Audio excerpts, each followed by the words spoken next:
day, but the room is full. So thank you all for joining us at the site event gathering for growing our united vision for opportunity crops and soils. My name is Bram Kovacs. I'm the Director General of CIMMYT, and it is my delight to kick off this side event. So over to the organizers. And we have a welcome now from all the way from Mexico and Rome. So over to you. Thank you. Thank you so much, and good evening, everyone, and welcome again to our gathering for growth. I'm so glad that the room is full, and I'm sure. Thank you so much as well. I know it's late in the evening for you, and this is us, and getting in the way of dinner for most of you, maybe. So thank you so much for being here. My name is Daniela Vega, and I am the Executive Secretary at Interim for the CIMMYT CGIAR FAO partnership. This is the Unified Vision for Opportunity Crops and Soil side event. It's wonderful to see all of you gathering in Nairobi. I've seen some pictures as well. Thank you so much for joining today. I want to start by acknowledging the incredible work that each of you are doing to make VACS a reality, to make opportunity crops and soils a reality. Having you here today is a true testament that this is more than a program, more than an initiative. It's a movement that we all believe in. It's a movement towards more resilient food systems, healthier soils and crops that can withstand our changing climate. A movement towards opportunity crops and soils. The commitment made by the CIMMYT CGIAR FAO partnership for advancing this vision remains strong and moving forward. This institutional partnership with a 5-year commitment ensures that our work will continue with the stability and strategic direction it deserves. The Executive Secretariat remains your central point of coordination, ready to support this important work. All of you are here, and this is what makes the movement real. Through your research, your fieldwork, your policy advocacy, and your commitment, you are turning this vision into reality across regions and across sectors. We recognize that the global context is always evolving, but our technical foundation remains solid. The knowledge we generate collectively transcends cycles and frontiers. What truly matters, what truly drives impact, is the work that each of you are doing in the fields, in the labs, and in the communities around the world. I would like now to introduce Dr. Kerry Fowler, 2024 World Food Prize laureate. He has sent us a video message for this event.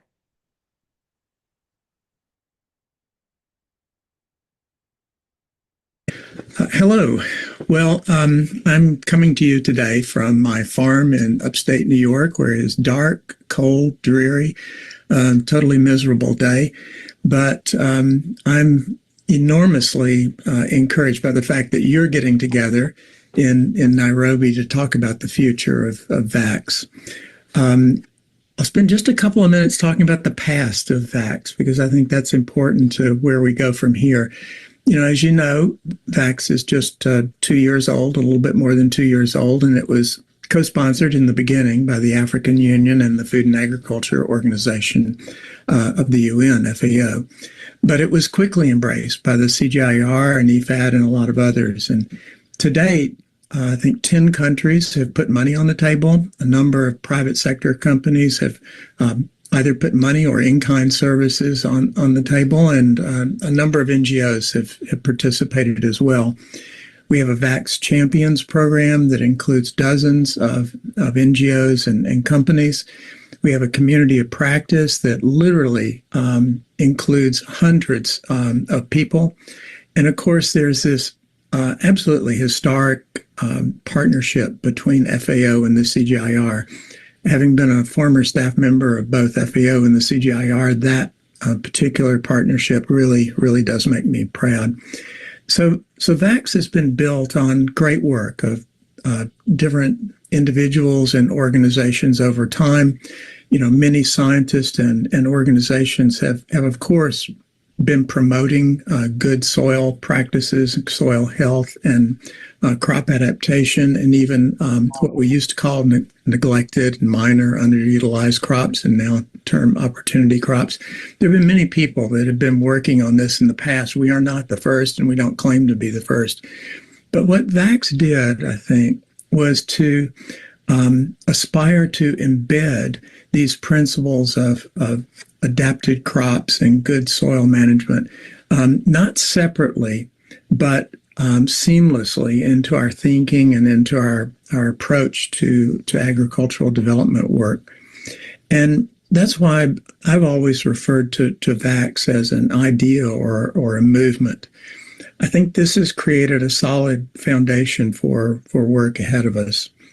So to address one of the obvious issues in front of us all, what happens to VACS now that it would seem that the United States is pulling back from agricultural development work? Well, I think the reality that VACS is an idea and is a movement gives us a strong basis from which to go forth in the future. It means that it doesn't really depend on what the United States does or does not do. Of course, obviously, the withdrawal of support from the United States and some funding from the United States makes it more difficult. But where we are right now with VACS represents an historic opportunity that we collectively created and that we collectively cannot let die. This opportunity, I think, won't come again. But someday, what will happen is that the United States will come back to the table. And when it does, it will find that the CGIAR and FAO are in the leadership as is appropriate. And by the way, that was always the plan. From the very beginning, as you probably know, we didn't want to center VACS in the United States. We wanted the leadership to be dispersed and for everyone to be able to participate. And so, by the way, we also, in the future, are either going to get to where we want to go with this together, or we're not going to get there at all. And so that means that there's no such thing as a VACS wheat project or VACS vegetable or VACS agroforestry project. We all have to, somehow related to soils. We all have to embed and work on those things in a seamless way together, and in a way that doesn't divorce them from the key issue of nutrition. So in closing, before I let you get on with the real work, I want to mention a couple of things that are personal in nature. I left the State Department on January 20th of this year. I've heard some people say that I retired from the State Department. I did not retire. I was required to resign, as were some of my colleagues for obvious reasons. So I'm not retiring, but I am thinking quite seriously about how we're to stay engaged with these issues. There are three issues that are really personally very important to me and that I absolutely intend to continue to work on. One, of course, is VACS. A second has to do with the initiative that we launched just prior to my leaving the State Department concerning moonshot, bold, aspirational moonshot agricultural R&D. And the third issue, which you may not have heard too much about, is frankly the attacks, the dismantling of pieces of the national plant germplasm system here in the United States. So those are the things I intend to do in the future. Stay tuned. I'm working out where and how to do that now. My last parting words for you at the moment would be simply best of luck with your meeting today, working on the future of VACS. Don't be discouraged. Be determined. Be bold. Keep the faith, and take care of each other. Thanks a lot. Good luck. Bye-bye.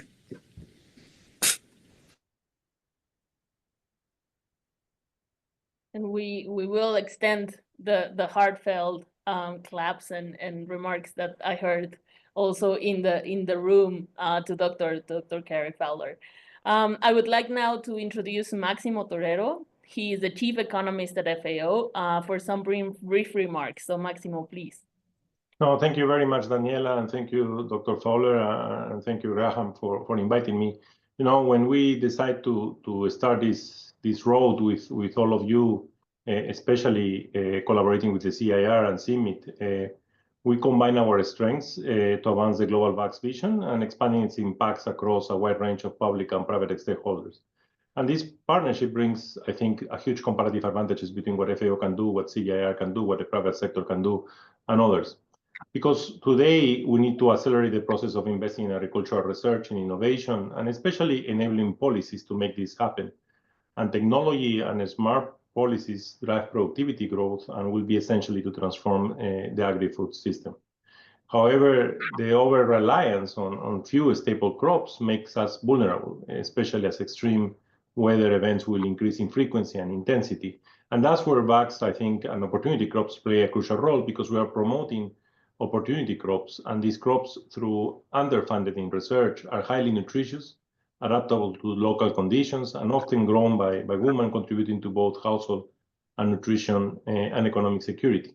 So that was the whole concept of VACS, which will increase our resilience by having this access to these different crops, opportunity crops, that we knew by definition in the way the process started were climate resilient and they were more nutritious. But that was not enough. It's not only identifying them, but it's also to bring the science to accelerate the plant breeding, enhance the value chains, and be able to improve the value chains that we have in place, expand soil information so that we can have what is needed for those crops to accelerate the growth, how we can promote the seed system so that we can accelerate this process so that we have enough supply. But always when we do an expansion of supply, we need to look at demand side, and we need to look at how we can change behavior of people and how we can create that demand so that the excess supply or the increase in supply doesn't end in lower prices and affecting farmers. So what we bring together here is looking at soils, looking at the breeding and the crops, the improvement of supply, but also targeting and promoting the demand of these crops, which will increase resilience because they will be more climate resilient and will also increase nutrition, and which is part of the concept of access to healthy diets, which is basically diversity. This VACS initiative that we are partnering together is within the FAO strategic framework, because we are looking at better production, better nutrition, better environment, better life for all. So together we believe we can achieve this, and we can continue this road that was started by Dr. Fowler, and which we are all part of it, and we need to accelerate and move forward. We have done significant progress up to now. We have moved with a theory of change. We have collected nutrient data and contribute to crop climate modeling. There is also work on the breeding side, which CIMMYT and the CIR is doing. So I think it's the moment to accelerate, attract more the private sector, attract other sources of financing, of course, but we can work together to make a difference and to structurally put this as part of the process of transformation of an agri-food system that needs to be more resilient to climate, but at the same time needs to be more sustainable and needs to provide what is needed for the consumers to have a lower cost access to healthy diets. So let me stop there, and thank you so much for your time. Thank you. Thank you so much, Maximo, for those remarks, and we will keep this partnership moving forward. Thank you for all the collaboration. Our focus today is to share insights on the current status of VACS on the ground, of the opportunity crops and soils work. We will discuss strategies for scaling successful approaches, explore more opportunities for collaboration, I'm sure.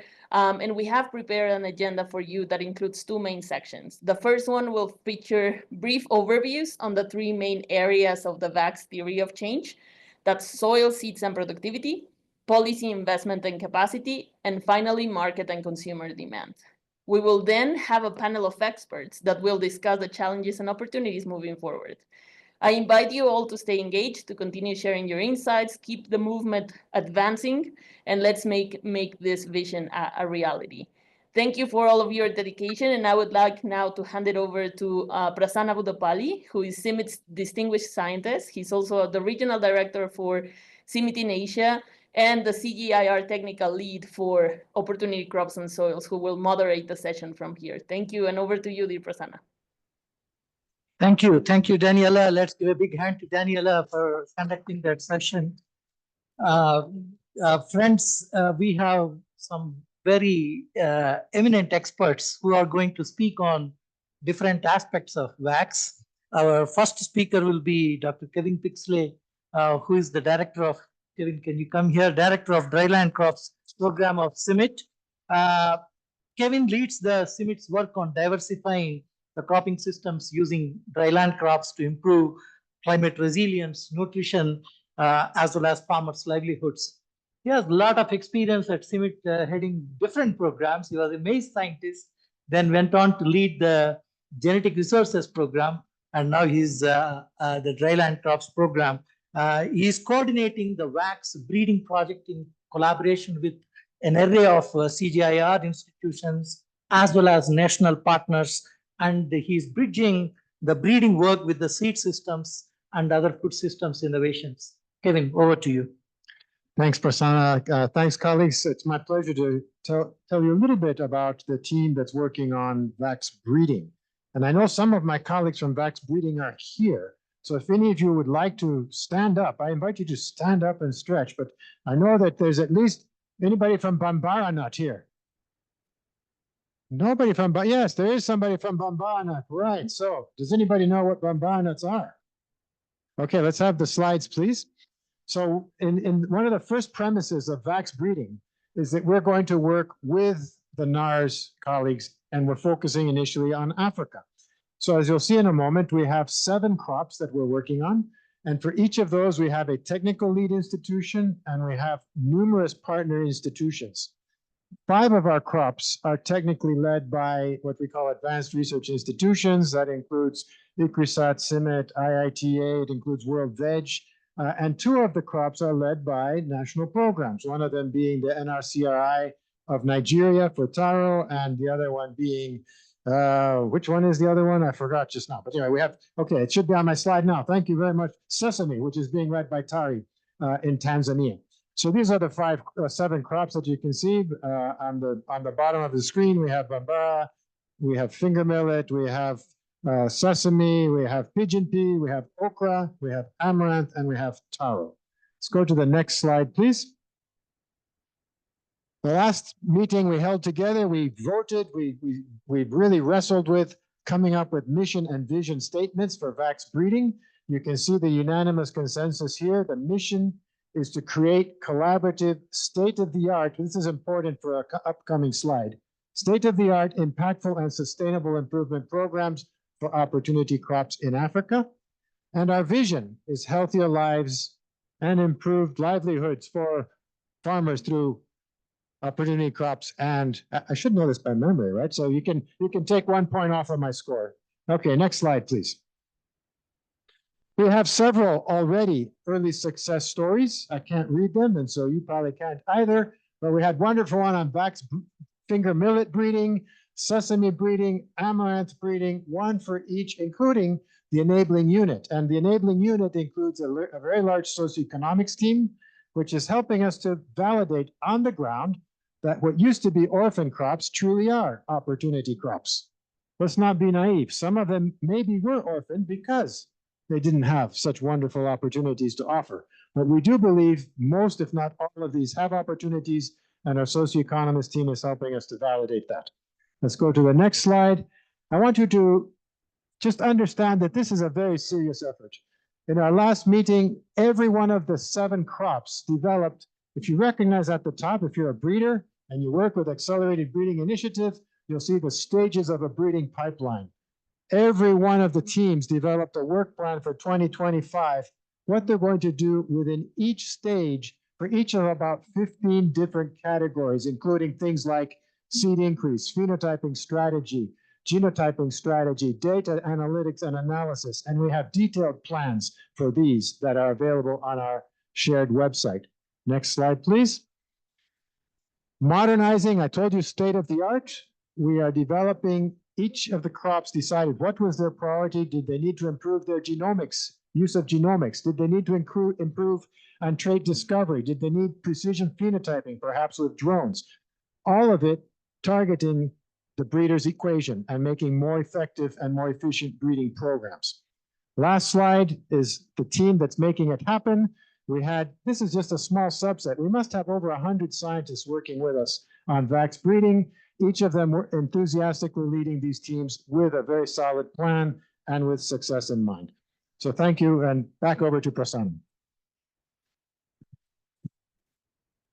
Thanks, Kevin, for that rapid talk on VACS breeding. I know there's a lot to present there, but Kevin did a fantastic job in summarizing the major activities so quickly.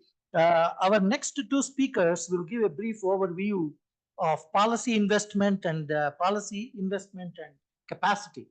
And these are two very eminent scientists, Professor Julia Sibia and Juliana Chaboy. Professor Julia Sibia is a VACS capacity breeding lead at CIMMYT. Julia, please come here. And she also is an adjunct professor to the University of KwaZulu-Natal. She has been training the next generation of African plant breeders for a long time and fits perfectly well into this new role. And her research focuses on developing climate resilient crops through advanced breeding techniques. First to Julia, and then we'll come to Juliana. Okay, thank you, Prasanna, for the introduction. So VACS capacity, we mainly aim to strengthen the capacity of African scientists to future-proof African farming systems through improved genetics and cropping systems. So we hope to build a cohort of scientists that will use cutting-edge tools and other approaches to deliver against the VACS vision, with the main objectives to expand the scientific workforce of opportunity crop improvement, upgrade skills of professional plant breeders, and strengthen professional networks. And the crops that we are working on are the same crops that VACS breeding is focusing on, but we'll also be doing crop agnostic training, which just focuses on skills and technologies that can assist in accelerating the breeding of these opportunity crops. So our approach is three-pronged. We have long-term training fellowships that's targeting masters and PhDs, and we have targeted skills training and short-term placements that are targeting our professional breeders who are already working with some of these opportunity crops, and network building activities that will include communities of practice through webinars and different meetings. And so far, we have adopted a hub and spoke model, and we have 3 hubs that we have selected in Africa that will be facilitating some of the trainings, recruiting mentors, and developing short courses that will be rolling out to our fellows.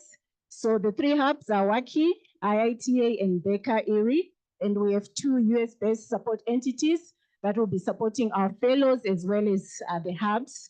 That is Iowa State University and Cornell University. Within CIMMYT, we are working with CIMMYT Academy. They are assisting us with onboarding of the fellows, as well as developing short courses together with Iowa State University. We have the SAS program with breeders from DCP. We have the JC unit and other scientists who are also helping. We are also working with a lot of different institutions, which are our spokes. And these are coming from CG centers, private sector, advanced research institutions, as well as universities. And currently we have 16 universities that we are working with across Africa who are assisting our scholars and our professionals. And we are linking this to the plant breeding, VACS plant breeding and seed systems. Thank you. Thanks a lot. This is a very, very important component of VACS initiative, and we can find no better person than Julia in bridging these partnerships and in implementing this hub and spoke model.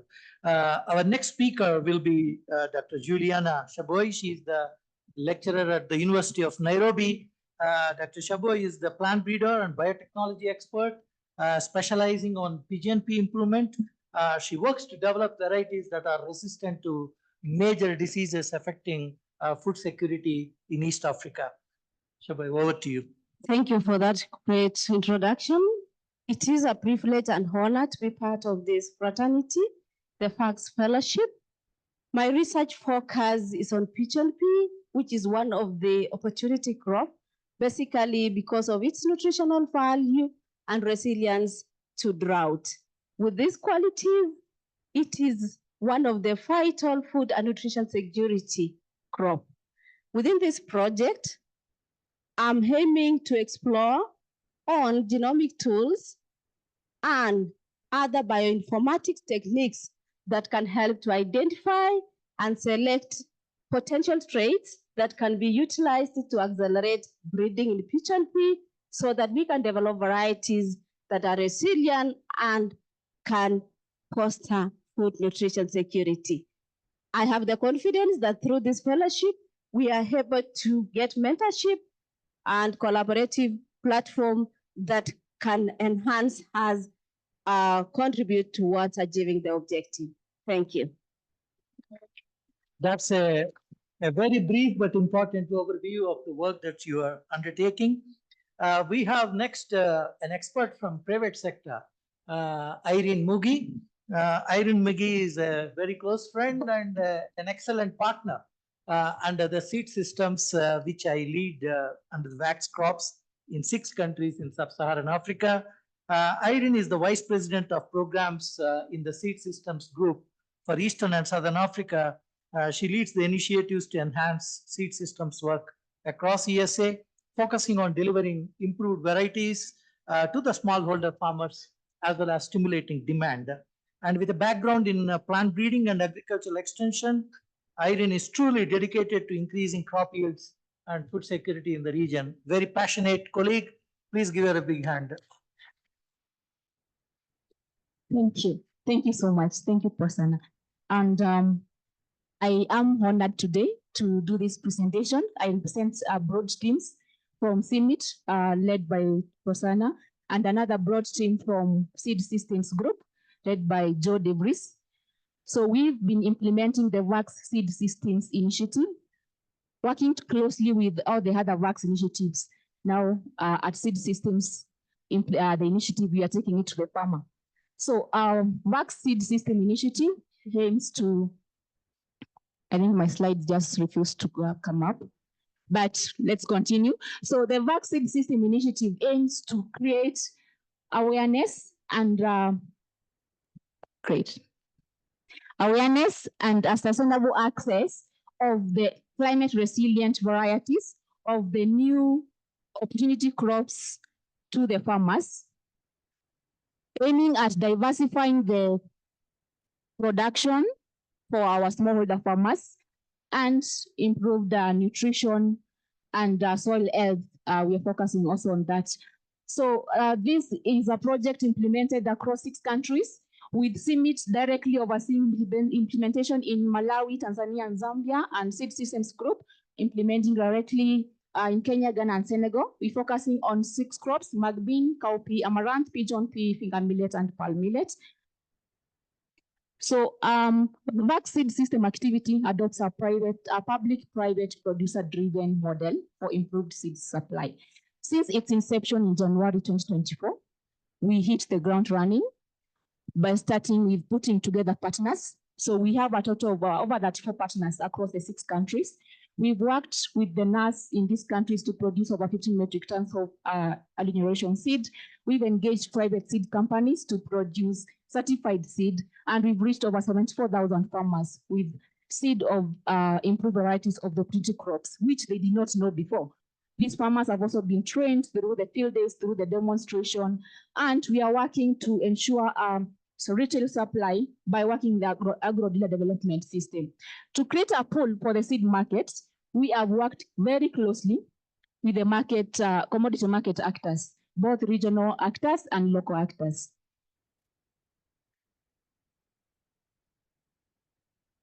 All right, I have to mention that we've also worked very closely with the governments across the 6 countries because we need to advocate for good policy environment for the seed system. CIMMYT and Seed Systems Group offers technical support to the partners in various aspects, including seed production, quality control, climate adaptation, nutritional value, soil health benefits of the targeted opportunity crops. We've worked with our country partners to do continuous monitoring, and I am happy to present that by testing the improved varieties of the opportunity crops, farmers have reported over 40% yield advantage of the new varieties. And even in the market, in the grain market, they are able to fetch 8% more comparing to the local varieties. So we've entered year 2 for the VACS seed system implementation from CIMMYT and Seed Systems Group. It's all hands on deck with our local partners on the ground. We are aiming at creating more linkages for linking the farmers to the input and output markets, farm services, and the value chains for sustainability. And in this initiative, really, we cannot downplay the importance of public-private partnerships. So it is very critical to ensure that we are creating sustainable agri-food systems. Thank you so much. Very much, Irene. She has brilliantly captured the main elements from the seed systems work. One of the unique elements of seed systems work on these opportunity crops is not just increase the seed volumes and reach farmers, but also establish quality assurance, quality control systems using molecular marker panels. And for the first time, we are able to generate those marker panels for a number of crops that we are working on, including amaranth, where World Veg has collaborated with us in creating the marker panels for amaranth as well as mung bean. So this is not just quantity, but also quality going along for the seed. With that, thank you very much for those 3 eminent experts for capturing very briefly the gamut of areas that we are working on. We now move on to a panel discussion where we will have 4 great experts here with diverse and complementary expertise joining us. Let me welcome onto the stage Marcela Quintero she's the Associate Director General for the Research Strategy and Innovation for the Alliance Biodiversity CIMMYT. Marcela.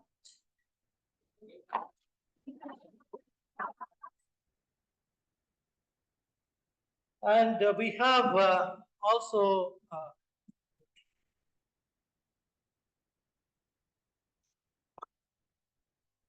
Lei Vinioki. She's a very renowned soil scientist working at C4 Craft, just next door. Please sit in front of the microphone here. Okay. And our third expert, and very well recognized for his work and enable administrator, a research leader. Let me welcome Dr. Marco Operi, who is the Director General of World VACS Center based in Taiwan. And last but not the least, we have a very young colleague, a researcher on legumes from the Kenya Agriculture and Livestock Research Organization, Royal Karimi. Are you here? Please join. Okay, we will have, depending upon the time, we will have 3 rounds of questions. And then at the end, we will have a 1-minute message from each of our eminent experts on what should be our priority actions on VACS. So let me first begin with Mark. Mark, how do vegetables fit into the VACS agenda? And what is holding back their full potential? And what can VACS do to realize the tremendous potential that traditional African vegetables can offer?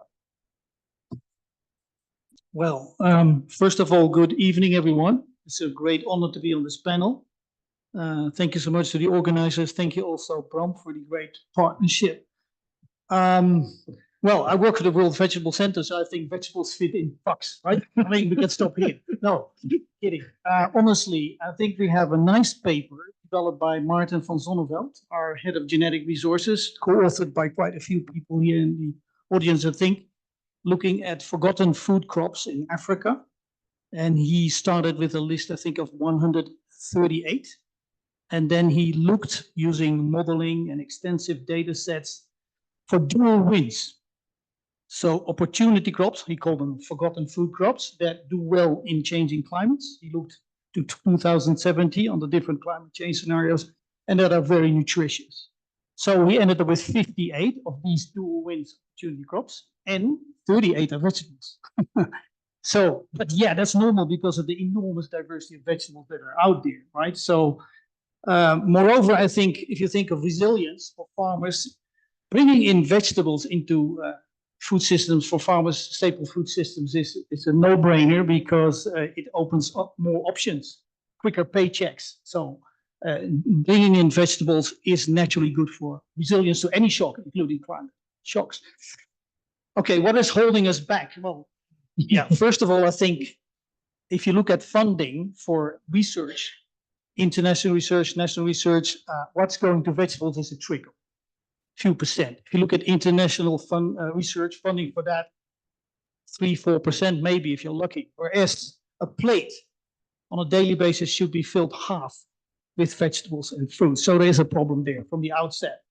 But yeah, if you think of opportunity vegetables, I think on the supply side we need to work. And thank goodness we have VACS breeding program because we would not have the funding to do that work. Otherwise, on okra and amaranth, by the way, it's grain amaranth and leaf amaranth for leaves. We need to get seed out there one way or the other to get exposure to these beautiful crops. We need to create excitement, demand. And I think we need to get these opportunity crops under the attention of policy and decision makers. I think often, if you think of policymakers and vegetables, they think of export, yeah, export to Europe, perhaps. But here we're talking about crops that can make a huge difference for nutrition locally. Production of these opportunity vegetables for local consumption, in particular thinking of the urban populations that are growing as we speak. So a lot of things to do, and I'm grateful that we have this collaboration. Thank you, Marco. And thanks to this, Marco scientist, very eminent scientist, Roland Schaffner, is now working at CIMMYT, Mexico. And he's the first world veg scientist to be placed in CIMMYT, Mexico. And naturally, it will provide tremendous impetus. Any center, I would say in any center. We have never done this. Big hand. Thank you. So yeah, okay, but we're very confident. Thank you, Marco. Thank you. Okay, moving on to Marcela. What is different about how VACS is approaching these opportunity crops compared to the number of years of efforts that have gone in through various organizations before? And my next question is, can biodiversity itself be a major market differentiator, stimulating demand, sustainable demand for the opportunity crops? Yeah, thank you, and thank you for the invitation, and thank you also for all the brave ones that are staying here until 7 p.m. So I think what is different, and it was said before, I mean, there has been a lot of work on forgotten crops. So when I was thinking about this question, I think what is important, and thanks also to Dr. Kari Fowler and others who has put back this in the agenda, putting this from a different perspective, because when you talk about forgotten crops, it's like it's different than when you say, no, these are opportunity crops. So I think just from the messaging and the narrative part has been very clever as well to put this back in the agenda. Now, I think the other important part are the linkages with soil management. We know, of course, that many of the benefits or the potential of crops cannot be expressed well if there is not good management. And of course, soil management is a key factor on unlocking the potential of those crops. Now, I would like to go beyond, and is how we can differentiate it more, or how we can exploit better this. And I think I would like also, if we look forward, how we can combine these conventional breeding efforts also with the traditional knowledge, because we know this diversity is, the custodians have been farmers for many years. So how we can combine better these different type of knowledges to amplify the use of these crops. And the second one is, I understand, I mean, the selected crops, because we need to be targeted, the funding is finite, but also how we probably make the most of our collaboration to start unlocking the full diversity of forgotten crops or opportunity crops. So we start talking about mixing crops with trees, with root and tubers, to then be able to achieve the goal of VACS that is also about resilience. And there is enough evidence that through diversification, we can increase resilience. So I will stop here. Thank you, Marcela. Thank you. You certainly made Lee very happy by touching upon the soil health. Okay, so my question will be naturally to Lee then. What would it take to make soil health, especially proactive soil health management, a major headline in African countries? Thank you so much. So yes, I love the S word in VACS. Soil, right? All of us depend so much on healthy soil, yet for too long it's been forgotten. But now soil health is on the agenda. It's on the global agenda, and it's on the agenda here on the African continent. Let me tell you why. First of all, what is soil? What do we think of when we say the word soil? It is the biologically active layer of the Earth's surface. And right now, over 1/3 of the Earth's surface is degraded. So we are actually depending so much, expecting so much from degraded soil. So business as usual is not an option, and it never should be the option. So I'm so grateful to Dr. Carrie Fowler for putting the S in VACS. Because we all know that 95% of our food is grown in soil, but do we realize that we depend on healthy soil for ecosystem restoration, for biodiversity, for climate change, adaptation, mitigation, and for water regulation? We need to broaden the scope of how we think about soil to all these other ecosystem services. In May 2024, Nairobi hosted the Africa Fertilizer and Soil Health Summit in Nairobi. This was an upgrade from the 2006 Abuja Fertilizer Summit. So soil health is on the agenda, and African governments have signed the Nairobi Declaration. We just launched the Kampala Declaration, which really puts soil health front and center, and each government will be developing their national soil health strategy based on what?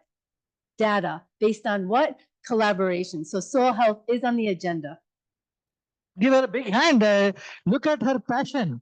Okay. Now we move on to Rael Karimi.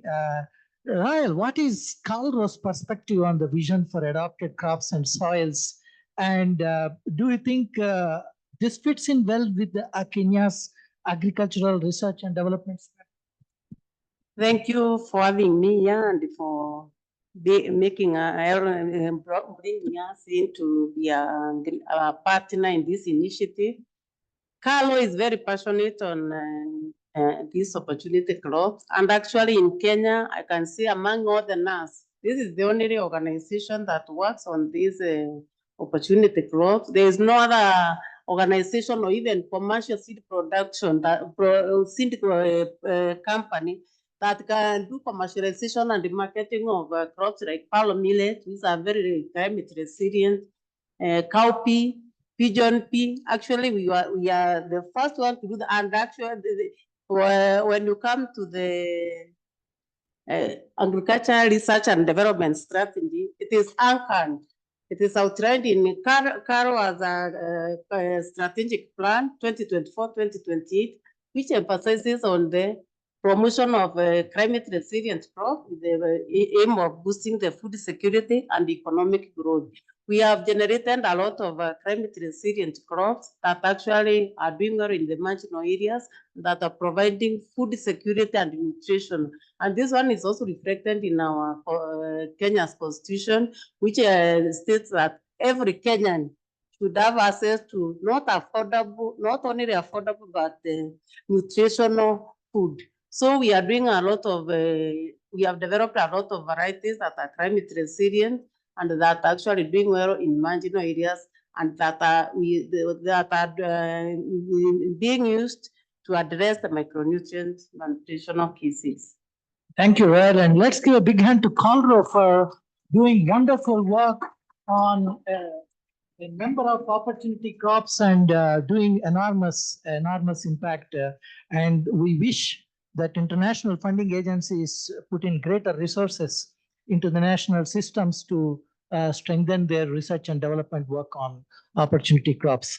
Moving on with my second round of questions. First of all, again, Marco, what lessons does the African Rescue Plan offer to VACS for scaling these climate resilient and nutrient dense opportunity crops, especially like traditional vegetables? Okay, yeah, I think not everybody will know what this means, Africa Rescue Plan. So let me spend a few seconds on that. Prasanna talks about the Africa Vegetable Biodiversity Rescue Plan, which was developed last year and officially endorsed by the African Union, launched in Kigali a couple of months ago.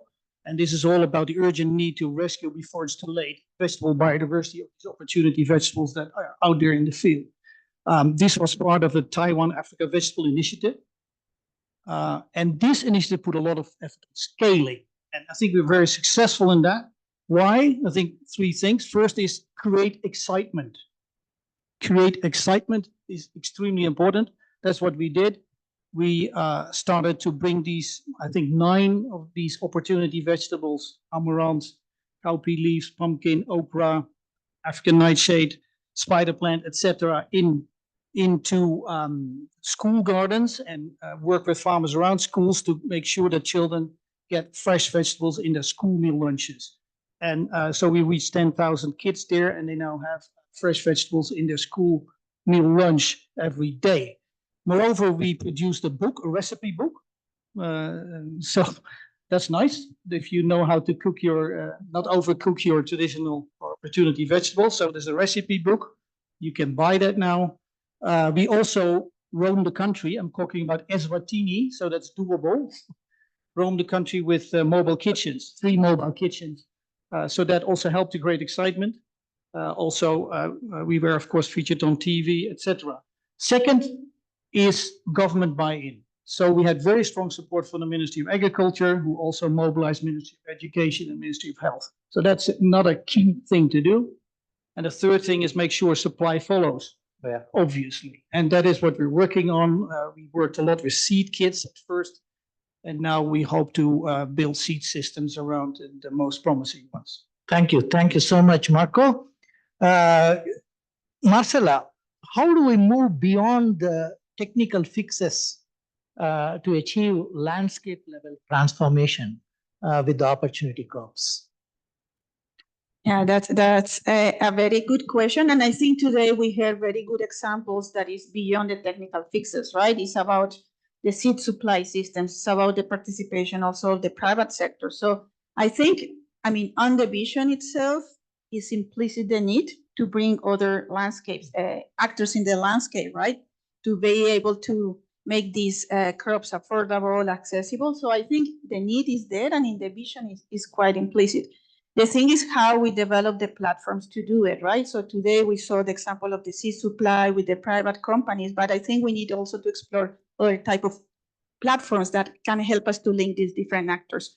So in our experience, for example, community seed banks have been proven a good platform to start with, because community seed banks has started to go beyond only the conservation of the material, but also they become like social platforms to then link with the supply of inputs, right? Or also start in some places becoming key for local training. So I think we need to start seeing what could be those platforms to start linking with other landscape actors. And the other one is that I see opportunity is to develop a larger platform that is more how we connect south to south around specific topics. Like, for example, we were just listening about the nutrition part. So how we link different people working on nutrition profiling of different type of crops in different parts of the world. So I think this is what is missing to even take the technical parts beyond what we are doing. Marcela, that's a tremendous input on, especially on leveraging South-South collaboration on opportunity crops. There is a tremendous opportunity for Asia to contribute to Africa and Africa to contribute to Asia and also to Latin America. So there are excellent linkages that could be possible, which we need to leverage much more in the years to come. Lee, going on to, again, soil health management. how can we best engage with the farming communities to co-create these soil health restoration plans, and what kinds of financing mechanisms or incentives needed to sustain such soil health management efforts really on a longer term rather than short project-based term? Great. Well, that's a huge question. So I'll try to maybe just tackle one or two parts of it. So first of all, farmers love talking about soil. They literally love talking about their soil. And so it's very easy to co-create solutions with farmers if you actually just talk with farmers and listen to farmers. My career has really been focused on improving soil health monitoring. And what we do at C4ECRAFT is we completely turn the paradigm of how we monitor soil upside down. So instead of being very top down and coming in and monitoring soil, we actually work with the farmers, with the pastoralists to co-design this monitoring framework and to collect robust, much needed soil health data. In fact, the Africa Fertilizer Soil Health Action Plan is dependent on accurate soil health data. So by engaging with the pastoralists, with the farmers, collecting soil samples with them on the ground, and using innovations such as soil spectroscopy, please visit our stand. There's lab tours later on in this week. We have the state-of-the-art soil health lab. Where? Here in Africa, in Kenya, in Nairobi. And we're also working with Colro and scaling their soil spectral labs across the country. This enables us to create accurate soil health maps, because guess what? Financial markets require data.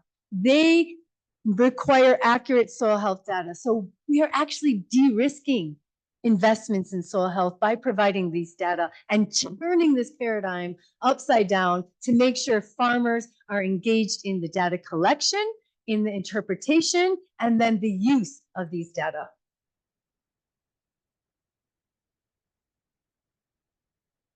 For sure. Okay. Rael, what kinds of demand signals are you seeing now for the opportunity crops in Kenya? And do you think enabling policies are needed to sustain such a demand and for great utilization of these crops in countries like Kenya? Yes, thank you for that question. Yes, there are so many demand signals. We have so many processors who are breeding there's a company in Nairobi that is breeding the plant-based protein, extracting the plant-based protein to make products. And that is because of the lifestyle changes. So many consumers and producers are actually moving from animal-based protein to plant protein, and that has caused a lot of increase in demand. There's also the other one is the climate change. So even the non-traditional growing areas where these VACS crops have been grown historically, like Keroa, Eastern Kenya, they are now moving even to Central, Western, to other areas because they are climate resilient, and they also adapted to those areas. We are also net importers. The processors or even the marketers will not import something that has not high demand in the country. Actually, we are the net importers from Tanzania and Uganda. They say we are their export market because we cannot even satisfy the demand of those, especially the pulses in Kenya, because most of what we are producing, actually 90% of our production is consumed at the household level. So to satisfy the local demand, we have to import from our neighboring countries. Yeah, there are so many policy issues that can go along with increasing, improving the demand of this crop. I wish we can have even programs, school feeding program, where it's a must that these schools, we should have these passes or even these opportunity crops to be used in food feeding programs. Hospitals, most of the time you go to the hospitals is rice and cabbage. I wish we can have these opportunity crops and nutritional high nutritional crops are used in the hospitals to feed to feed the people, and also even helping the businesses to come up with the business to develop more products from plant-based proteins and other vitamins. Thank you. Super answer, Rael. And guys, you guys have done fantastic in managing the time so well. So my final question to each one of you. What are, if you think now, what are those 1 or 2 priority actions that we need to bring in for transformation through these opportunity crops, as well as to improve the soil health? What are those 1 or 2 priority actions that come to your mind? Let's start with you, Rael, for a change. Let's start with you. What are those 1 or 2 priority actions that we need to address? One is a partnership. One individual cannot do things alone. We have to have a strong, not only many stakeholders, but a strong partnership. But because this one will maximize even the cost, share responsibility, and also make help in giving faster results. Well, I think also the CGIAR, most of the crops that they actually are supported by the CGIAR centers, they look at the acreage.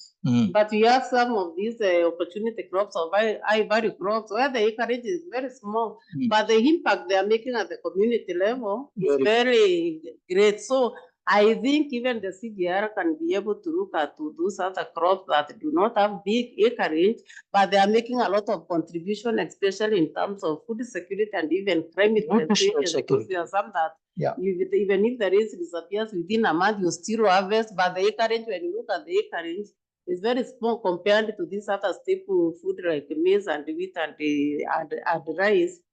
Then I think also encouraging the working groups or even the national programs to start research on those underdeveloped crops. Those ones that where the acreage is very small. Not most of the national programs work on those. They are called underdeveloped crops and research crops because there's no investment. Yeah. So I think when we get this support to work even on those underdeveloped crops, even the investors, both public and private, will be attracted, and we are going to improve the research on these underdeveloped crops. Thank you. The same question to you, Marco. What comes to your mind? Yeah, as I think of opportunity vegetables, I think 3 things: rescue, conserve, and use. Rescue, conserve, use. Why rescue? Because vegetable biodiversity is declining everywhere in the world. And that's a problem because if you look at gene banks, only a fraction of seeds stored in gene banks worldwide is vegetables. And there's more than 1,000 species of vegetables. So we are facing a very, very serious situation where we're losing that diversity, and it means less options for the future, even now and for the future, for in particular breeding, of course, but also for direct use. So rescue, conserve properly. We need to invest in gene banks. We need to train gene bank staff. There may be scope for in situ conservation for wild relatives. There may be scope for community seed banks. We need to think about that, all that, and then use that biodiversity, use these opportunity crops, and all that hand in hand with creating excitement and policy buy-in. Yeah. Thank you. Thank you, Marco. And Lee, to you. Great. So my 2 points are the following. So the first is we all have a responsibility to improve soil health. And the best thing about soil is through stewardship, you actually can improve the health of your soil. So whether you're a banker, you can give financial investments to invest in healthy soil. If you're a policymaker, let's get soil health into the NDCs, the NBSAPs, the AFAR 100 restoration goals. If you're a scientist or a farmer, we all have a responsibility to improve the health of our soil. The second, building on my colleague, multi-stakeholder action. I co-founded the Coalition of Action for Soil Health. CIMMYT is a member. Many organizations here are members, including VACS, and we're VACS champions. We need action now. The time is now to improve the health of our soil and bend the curve on soil degradation. Excellent. Marcela. Yeah, I see 3 things. I mean, looking at what is in the agenda of VACS, not in the agenda of my organization. Of course, it's part, but here I want to be also very, very broad. And I think one is needed to keep working on the seed supply systems. I think this is super key. Conservation, yes, as I said it as well, is super important, but also the seed supply locally and where it's needed has to be our key priority. The second one is that forgotten crops. I mean, if we try to turn these into opportunity crops, it also means that we need to start recognizing also the knowledge that was associated to those crops. Let's avoid that we are just also forgetting knowledge of others on this. So let's rescue that knowledge as well. So for that, we need more social sciences on this. And the third one, very quickly, is, let's think what is the right mix of those opportunity crops to achieve the highest possible resilience, because climate change is here, right? We don't manage to prevent climate change as a society. So what is the right mix in different conditions to elevate the resilience of the agricultural systems? Fantastic. Let's give a big hand to all these great experts. And within a very short period of time, they have elaborated on their thoughts so well. Deeply grateful to all of you. It's also a call for action for many colleagues here in the room and beyond, even online. Let's work together. Let's create that excitement. And let's bring out those partnerships for stimulating demand for these opportunity crops and making opportunity crops profitable to the smallholders. That means linkages with both input and output markets. Without markets, you cannot have a sustainable initiative like this. So that's why public-private producer partnerships are really critical, whether it is on the seed systems, whether it is for improving soil health, or any of the areas, including breeding. So it's a call for action. As Carrie Fowler very eloquently presented, this initiative should stay, and this initiative should even intensify, and it should become an integral part of our efforts to make this successful and beyond even the scope of what we originally thought of. Thank you very much for all the panelists. Let's give a big hand. And over to you, Daniela. I think that you have a few comments. Danny? Thank you. Thank you so much, Prasanna, and thank you everyone for this quick overview, very agile, really living the VACS values, the opportunity crops and soils value here, showing the current ongoing work and speaking about all of the aspects and the components of the theory of change. All of the examples and strategies will help us secure successful approaches and opportunities for deeper collaboration for tangible impact.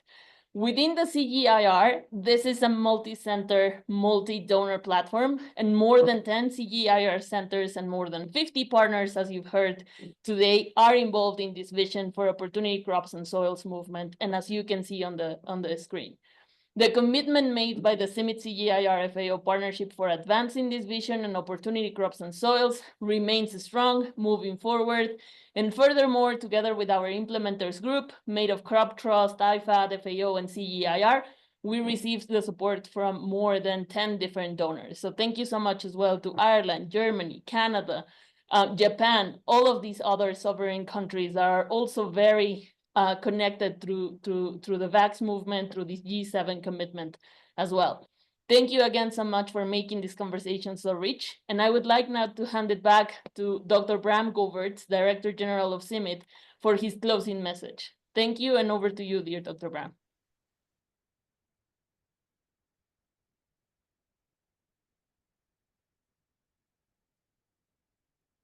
Thank you, Prasanna. Thank you all. Indeed, it is evening. So good evening, everybody here. I was asked to summarize what we have discussed, so that is quite a challenge. Let me first try to summarize it with one word: resilience.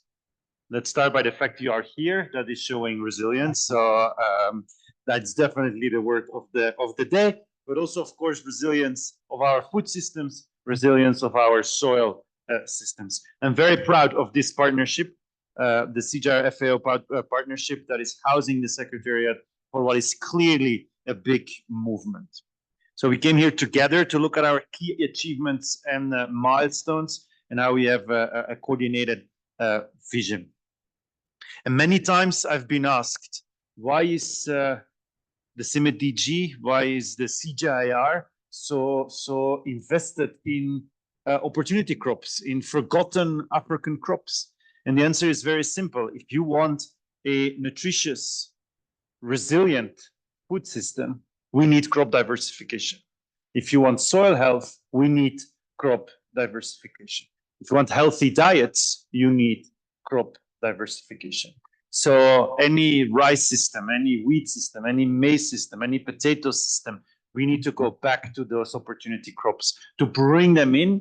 Otherwise, we will not achieve nor resilience, nor nutrition or healthy diets. So in summary, I tried.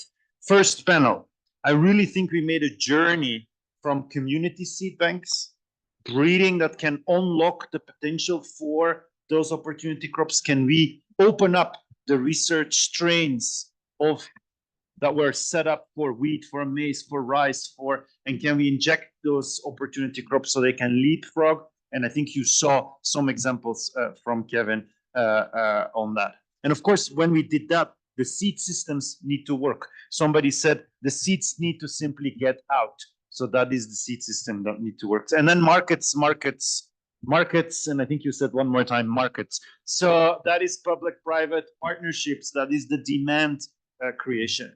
But nothing of this can work if we don't have enough talent that in the future can take this work over. Times need to change where you come to Kenya and you find one breeder that at the same time does 5 different opportunity crops. And I think for that, we are generating more talent, strong talent that can take over that movement. The panel, Marco said, forgotten food crops became a spiral of positive change and therefore opportunity crops that can generate nutritious diets. And you reference school fooding and recipe books. Marcela, I think, identified 3 opportunities. An opportunity for forgotten crops to interact with crops and soils and make those work together. An opportunity for traditional knowledge and science to come together, and an opportunity to actually do more, to unlock more crops than the ones we are already working with. Lee said soil health as the biologically active layer, and I'm a soil scientist and I never had heard such a beautiful phrase. So soil health as the biologically active layer, it makes all the rest in the system feel a little bit lazy. So while she's putting an S in VACS, but also putting an S in co-creations, so farmers who love their soil are ready to co-create, and that will turn around the paradigm. And then our colleague from Calro, I really want to recognize the leadership Calro has taken in this endeavor, because simply what you presented was you are making sure that the opportunity is turned into reality in the Kenyan farmer fields. We couldn't do it without you. So with that, I want to give you 4 key messages and 1 call to action. First key message, we need to reflect on our journey here. Today we discussed eliminating significant strides we have made with VACS, transforming it from a visionary concept into a movement and real things on the ground that catalyzed through a collaborative effort. We strengthened our foundation. The CIMMYT CGIAR, the CGIAR CIMMYT FAO partnership has fortified an institutional home, while the movement can have the liberty, the freedom to work around that. So let's call it the best of 2 worlds. We need to embrace growth and evolution. So VACS is actively moving the growth forward. The momentum is there. Let's keep the momentum. And especially, I think the South-South collaboration can keep pushing that forward. Demonstrating impact at scale. We now need to really demonstrate the impact at scale, contribute to the broader growth, and propel the VACS movement forward. A call to action. As we look ahead, we really need to remain steadfast. There is a potential to get very distracted. We need to maintain our commitment in innovation, integration, and inclusivity. Together, we can transform our efforts into a beacon of sustainable agricultural transformation that ensures not only food security, but also nutrition security and resilience for generations to come. As a message, when you are in the circus and there is a magician and you want to understand what's going on, one recommendation: never look at the magician. Don't look at the head. Don't look at the rabbit. Look next to the magician, and you will fully understand and be able to intervene on what is actually going on. This movement can do that. It's you who will decide if you look at the rabbit or if you will look next to it and make the magician into something different. Thank you very much.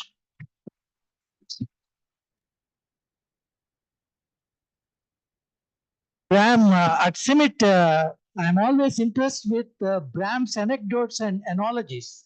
And he is a wonderful magician creating those analogies on a daily basis. And thank you so much. At 7:45 today, still so many people in the room. And that shows how truly committed colleagues are to this initiative. So let's give a big hand to all the participants for this wonderful interaction. Thank you very much, colleagues. And let's keep the momentum forward. Thank you.